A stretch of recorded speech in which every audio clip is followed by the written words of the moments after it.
欢迎大家来到天一八卦。我们今天请到了我们纽约州众议员金兑锡先生来到我们的现场哈，他是纽约州第40选区的州众议员。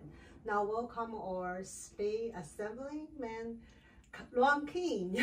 Thank you, 谢谢 Thank you for being here. OK， 这个是我们 PSP 巡逻队的李启基，大家应该都认识他，李老板。今天我们到这边呢，就是想跟那个我们金议员讨论一下，就法拉盛的一些治安的问题，以及因为最近不是要选举了嘛，所以我们想问一些他的看法哈。Hi, Ron King, welcome to our 八卦。Thank you. I'm so happy to be here. Okay, you were elected in 2012, right? Correct. It's long time, almost 12 years. Almost 12 years, 6 terms. Yeah. Nice. Yeah. So could you tell us about what achievements in those years? Yeah, I mean, everyone cares about resources and the funding that I was able to bring back to our community. We brought tens of millions of dollars back to Flushing, to our senior centers, to the 109 precinct, to the local community groups, and we're just getting started. And these investments into housing, into our parks, if without it, seniors won't have a place to go. Children won't have a place to play and feel safe. As you can see, Flushing is growing and growing and growing. And more people want to come here, want to come shop here, and they also want to live here. But we need to continue to invest and grow the infrastructure to keep everyone safe. So what are the main challenges you're facing in Flushing? Well, Flushing is a very congested place, and there's a lot of competing needs. Whenever we change anything, one group gets upset, so it's very hard to go back and fix a system that was designed 120, 150 years ago. So we have a 7 tram, we have buses, we have cars, we have small businesses, we have people who want to walk. Now we have these vendors who want that to go away. Everyone is now competing, and we have to do the right thing to keep people safe first. That should be a #1 priority. When a child or a senior is walking down Main Street, they should feel safe. And if a street vendor is acting illegally and they're blocking things and people can't walk safely, we need to fix that. So that's our priority. Working with the city council and working with the mayor, because a lot of that is local issues, to have a good solution to keep our Main Street safe for older adults and children. But many challenges come from a very congested place, and housing, #1 issue in my office for 12 years.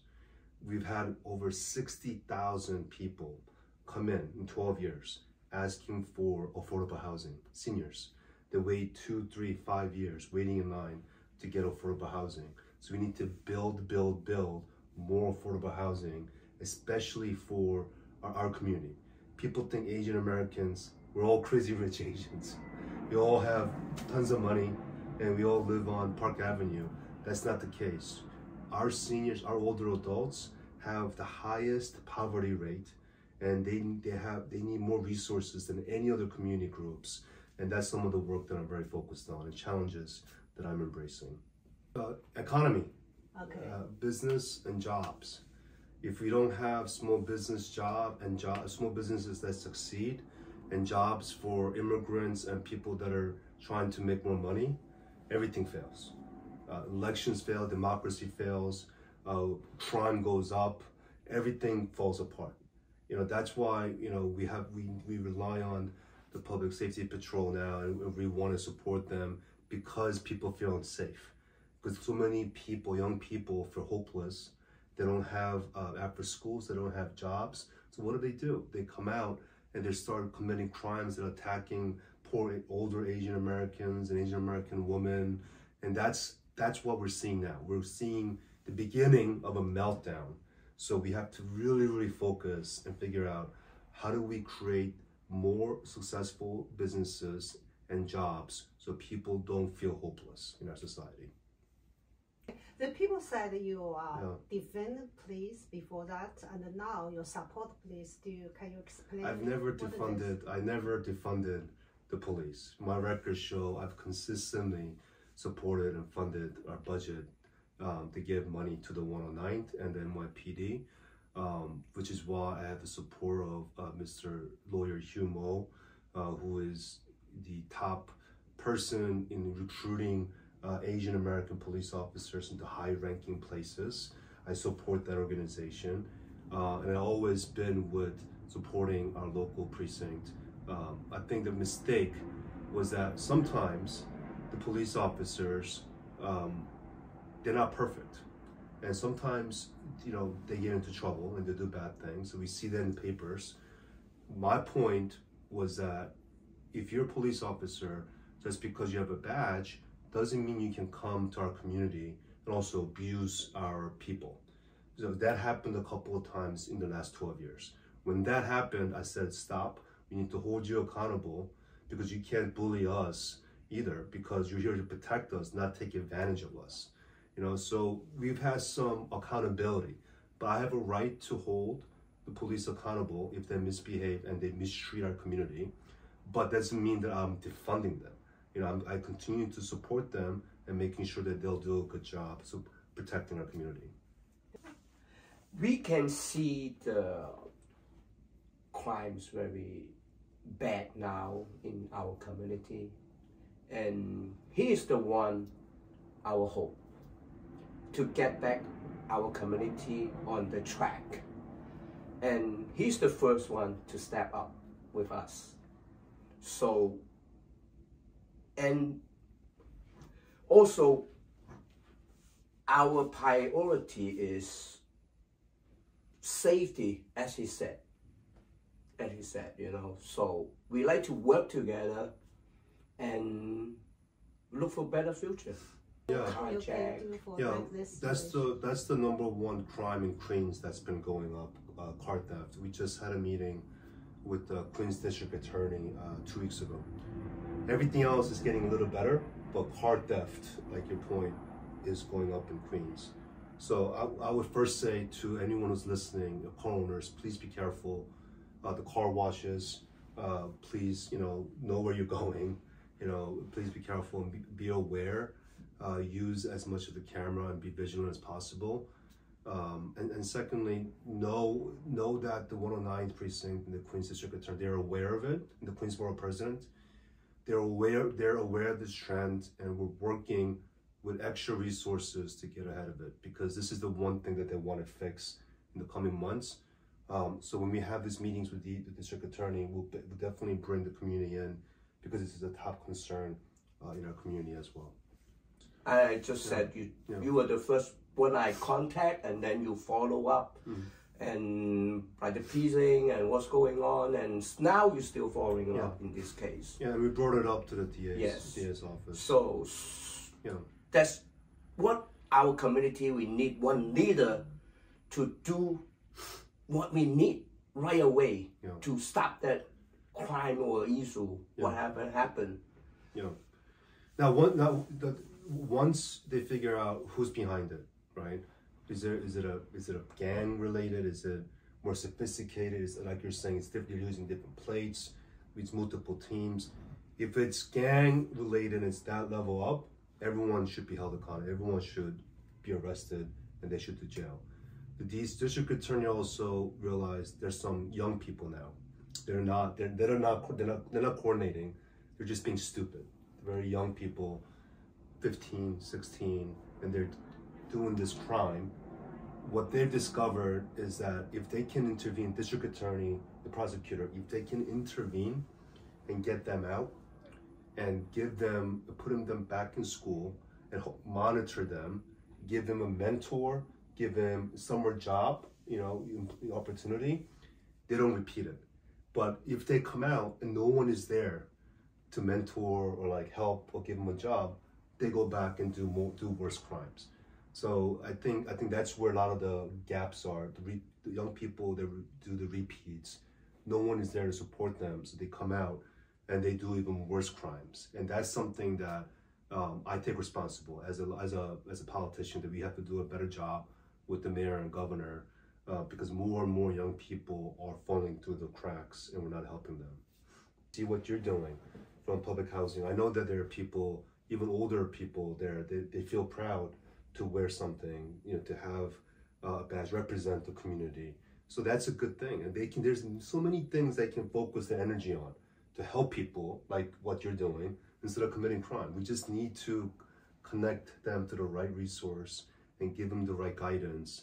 And that's 我们知道金兑锡他是那个州众议院的老龄委员会的主席，所以我们想问一下，他在这个职位上能为我们法拉盛的老人带来一些什么样的这些福利 ？So we know you're a chairman of the state aging committee. Yes. So yeah. So what are you going to do in the future for Flushing?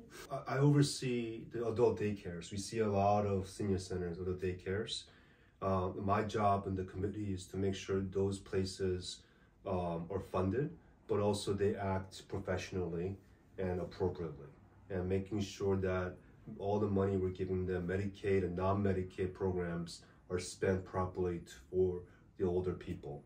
I also see a program to make sure that the nursing homes in our communities are acting professionally, because some of them, they mistreat people inside, and we have a program kind of like a watchdog program. We have a state watchdog program called the Ombudsman program that I fund in my committee for to send people into the nursing homes to be an advocate for the families and the patients. Because sometimes when you send someone to a nursing home, you don't know what's going on in there, and you're outside and you're very worried. You need an advocate in there that can make sure that your mom and your grandma or grandpa is safe. But they also deserve to be safe no matter where they go as well. My campaign office we launched just one block down from here, but my district office, is on Main Street as well, and I've been there for 12 years. It was Grace Meng's office when she was in the assembly, and I took the same office, and we see a lot of people coming to that office. Again, number one issue, affordable housing. People just want better housing options. 所以大家商家如果有什么遇到这个问题，不要怕事可以打电话给我917-682-4038，我们尽量会帮助我们社区的商家，因为有商家，我们的社区才会繁荣下去。This Saturday, I was at a kid's birthday party at Chuck E. Cheese, and there was a 22-year-old Chinese young man. He started to attack his grandmother in Chuck E. Cheese, punching, took like a napkin dispenser and almost hit the grandma with the napkin dispenser. And so me and another father had to hold him back and put him down. He had a mental, he was in the spectrum. He had a mental health problem, and he was left alone with an old grandmother, and the grandma didn't speak any English, and eventually we had to call the police, and then they came in, and she wanted him to go to the police because she felt so unsafe. But I bring that up because yes, there are kids that are doing bad things, but also there's a lot of kids that need mental health. They have mental health problems, and if that kid just stays in jail from the weekend, it's gonna be a problem for him too. The family doesn't want that. He needs a specialist. He needs to go to a mental health clinic, get the right medicine, and we don't have enough of that either. So some of the really violent things that we see, it's usually done by kids with severe mental health issues, and they're not getting the support either. And it's very dangerous. And so we see that everywhere, and we just need to do a better job keeping the people safe, but also making sure we treat them with the right resources. We see the migrant workers, right, on Northern Boulevard every morning, like Parsons. If you go to Parsons and Northern Boulevard, yes, they're all every 6 a.m. on there, dozens and dozens. It gets more and more every single day, and I think. And we also see more Chinese men workers on Prince Street now, Roosevelt, more so than before. So all around, we're seeing more migrants now coming to Flushing. But even before I saw crime, this is before COVID. This is this was during my re-election 6 years ago. This was a pretty long time ago, 6 or 8 years ago. I'm driving in Northern Boulevard with my campaign manager, and right on that, the gasoline station where all the migrant workers hang out, one of them hit someone with an object, and while he was on the ground, he was kicking his head to the ground. I stopped the car, and I tried to get out. My campaign manager grabbed me and said, "Do not go, don't go," because there was a lot of these workers there. We don't know. So what the problem is, we don't know who are the gang members. There's a really coordinated gangs. I think MS-16, I forgot, something called MS-16. It's like a drug cartel gang. And sometimes they blend in with the migrant workers too. So we have that in Flushing. I know for a fact that there's a building that hosts some of these gang members, and they're all kind of integrated. And sometimes they recruit the migrant workers to do bad things too. So we need to do, and the NYPD simply don't have the resource to do it all. They need to work with the state police. They need to work with the federal government, because if that incident happened 6 years ago, 7 years ago, imagine how many migrants are coming in now, and what could potentially happen in Flushing in the future. I'm not just saying this to scare people, right? I think I saw it firsthand how violent in a split second things can happen, and it happens very quickly when something very bad happens.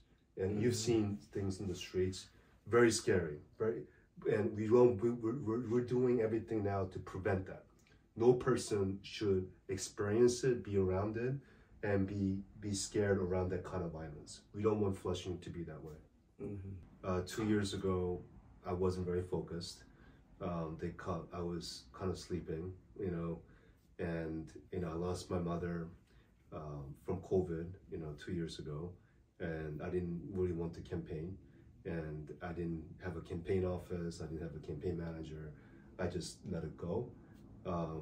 So my opponent 2 years ago came pretty close, and I think that inspired other people to think that, he's vulnerable, so let's go after Ron. And that's okay. That's my fault. I should have been more focused 2 years ago.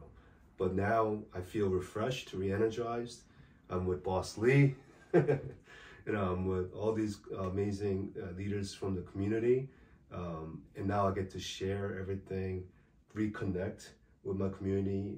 Ron Kim 2.0. I feel like a new person, reconnecting with the community. And I think it's going to be a good election. Yeah, I mean, Flushing is a small microcosm for me what the rest of America is going to become. It's like a prediction. We do it right in Flushing, America will be better.